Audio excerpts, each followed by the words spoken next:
Oke, bismillahirrahmanirrahim. Assalamualaikum warahmatullahi wabarakatuh. Baik, sorry untuk persiapan PTS kita di hari esok. Silakan kalian simak video dari Umi baik-baik untuk pengulangan kembali dari apa yang sudah Umi sampaikan di kelas terkait pembahasan kisi-kisi soal PTS untuk matematika di kelas 7 ini ya. Baik, kita mulai dari yang nomor 1.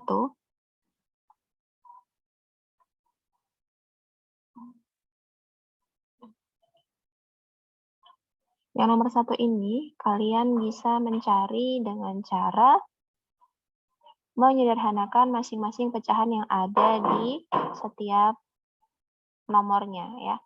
1, 2, 3, dan 4. 6/8 ketika kita ubah atau kita sederhanakan berarti sama-sama kita bagi dengan berapa nih? Dibagi dengan 2 ya. Berarti kita dapat 3/4. Nah, yang lainnya juga gitu. Sama-sama dibagi dengan suatu bilangan yang sama untuk membagi pembilang dan penyebutnya supaya mendapatkan bilangan paling sederhana. Berarti ini sama-sama kita bagi dengan 3. Berarti kita dapatkan 3/8. Yang ini sama-sama kita bagi dengan berapa? Bagi 2 dulu coba ya. Berarti kita dapat 9/12. Nah, masih bisa kita sederhanakan lagi. Berarti kita dapat 3/4 ya. Kita sama-sama bagi dengan 3. Kemudian ini sama-sama kita bagi dengan 4. 24 bagi 4, 6. 28 bagi 4, 7. 6/7. Nah, sekarang kita bisa lihat di sini bahwa pecahan yang sama itu ada di nomor 1 dan nomor 3. Nah, berarti ini merupakan pecahan yang senilai. Begitu. Jadi jawabannya adalah 1 dan 3. Seperti itu ya. Kita lanjutkan.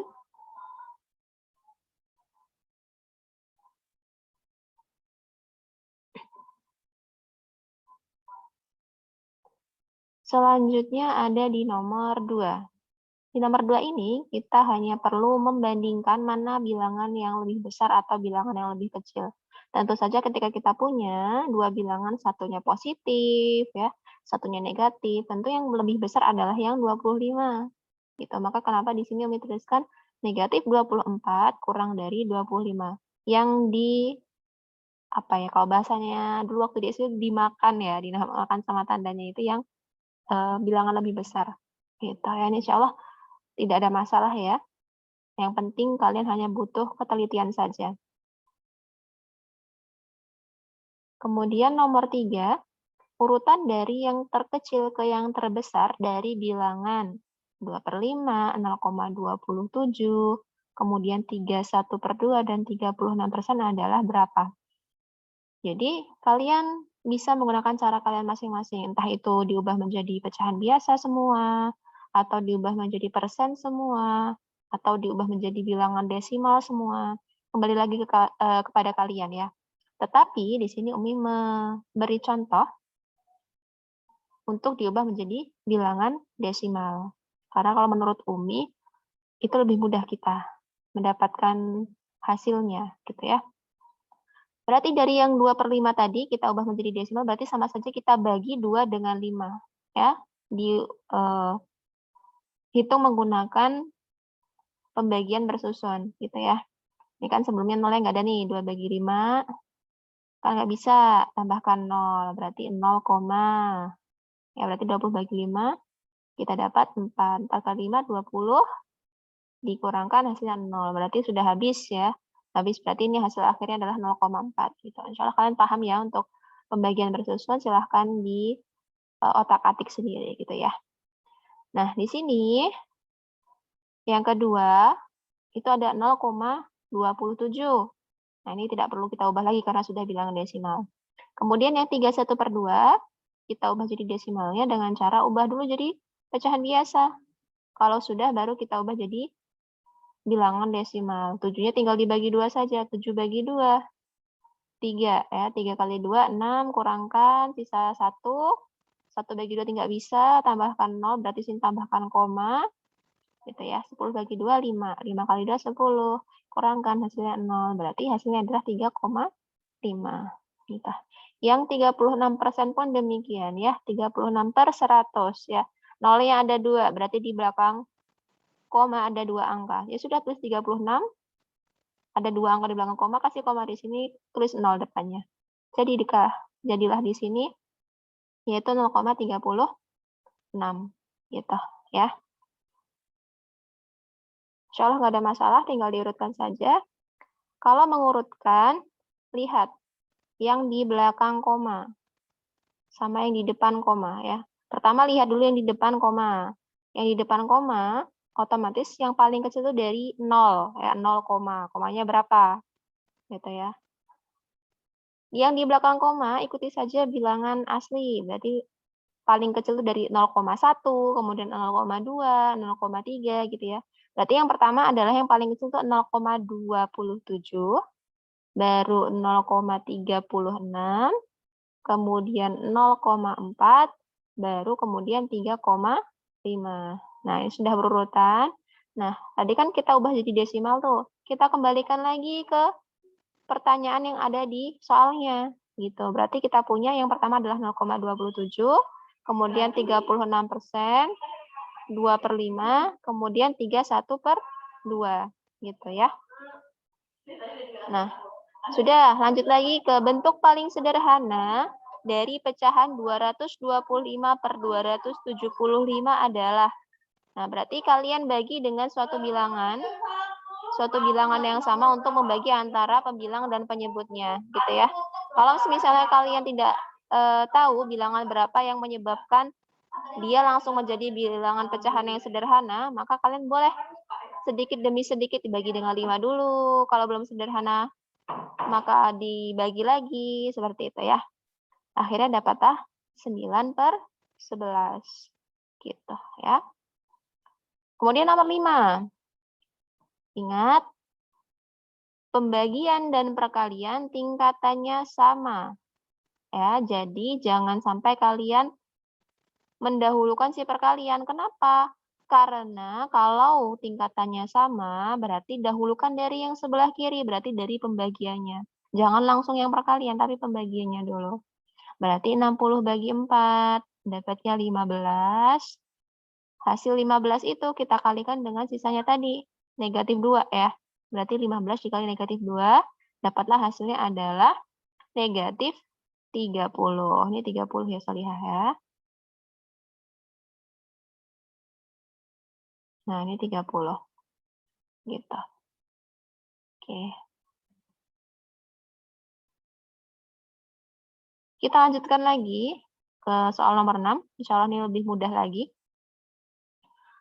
Negatif 3 dikurangi dengan negatif 11. Ya. Di sini ada negatif, negatif. Ya, ingat formulanya untuk memudahkan kita. Ada negatif, negatif. Jadi plus gitu ya. Kita punya hutang 3 dibayar 11, berarti hasilnya positif ya, karena kita masih punya sisa gitu kan ya, udah nggak punya hutang lagi. Berarti kita punya berapa tuh? 9 ya. Oh, 8. Oh, apa misalnya hitung ya? 8 ya. 8. Oke. Sip. Nanti kalian tinggal latihan lagi ya, supaya tidak terjadi kesalahan saat menghitung. Oke, hasilnya 8 ya.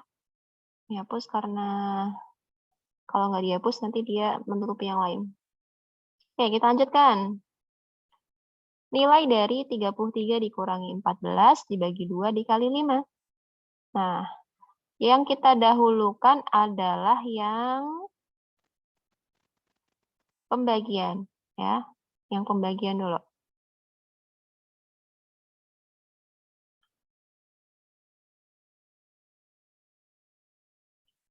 Berarti ini kita dahulukan dulu. 14 dibagi 2, dapatlah hasilnya 7. Ya, 7. Setelah itu, pembagiannya sudah, kita kalikan 7 kali 5-nya. Dapat hasilnya 35. Berarti yang terakhir adalah kita kurangkan. 33 dikurangi 35. Hasilnya adalah negatif 2. Seperti itu ya. Nah, kita lanjut lagi. Nomor 8.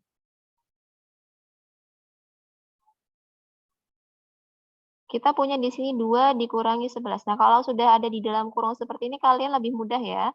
Jadi, pasti yang didahulukan adalah di dalam kurung. Walaupun yang di dalam kurung itu adalah tingkatannya lebih rendah daripada perkalian dan pembagian. Gitu. Jadi, 2 kurangi 11 adalah negatif 9 ya. Kemudian dikali. Nah, hasil dari negatif 3 dikurang 4. Berarti utang lagi. Gitu ya. Negatif 3, negatif 4. Negatif 3 dikurangi 4 adalah negatif 7. Nah, negatif dikali negatif, ingat tandanya sama, dikalikan berarti hasilnya adalah positif. Ya. 9 dikali 7, 63. Berarti hasilnya adalah negatif, plus tadi ya. Positif nih, 63. Gitu ya. Oke.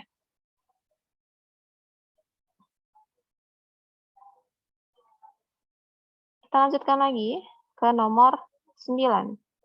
Nah, kalau ada soal seperti ini, kalian jangan langsung bingung ya. Pelan-pelan saja mengerjakannya. Yang pertama kita kerjakan, ingat dari yang paling kiri dengan tingkatan tertinggi. Berarti kita ambil yang 36, negatif 36 dibagi dengan 4.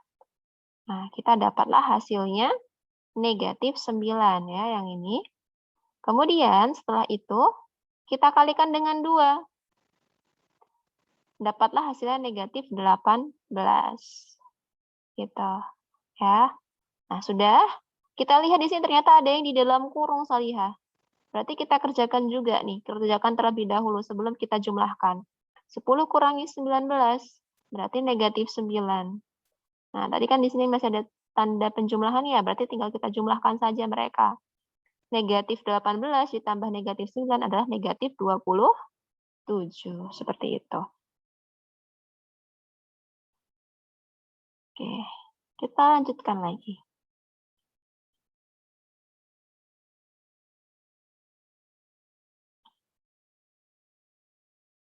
Nomor 10. Hasil dari negatif 56 dibagi 7 dikali 3. Ditambah 49 dibagi negatif 7 dikali negatif 2. Perhatikan di sini. Di sini kita punya bilangan-bilangan yang sudah ada di dalam kurung ya. Ini sebenarnya awalnya nggak ada di dalam kurung nih, tapi Umi buatkan di dalam kurung. Jadi yang pertama yang kalian kerjakan adalah yang kelompok ini terlebih dahulu. Kemudian kelompok yang ini. Ya. Baru kemudian dijumlahkan. Seperti itu. Jadi negatif 5 dibagi 7, hasilnya negatif 8. Kalikan dengan 3. Nah, kemudian 49 dibagi negatif 7, hasilnya negatif 7. Kalikan dengan negatif 2. Negatif 8 dikali 3, hasilnya negatif 24. Ya, ingat, negatif dikali positif, hasilnya negatif. Di sini ada negatif kali negatif, hasilnya positif. 14. Ya. Di sini kita punya negatif 24 ditambah 14, hasilnya adalah negatif 10. Begitu. Nah, untuk soal selanjutnya, nanti silahkan kalian simak video selanjutnya. Untuk sesi pertama ini, Umi cukupkan dulu ya, Salihah. Semangat belajarnya.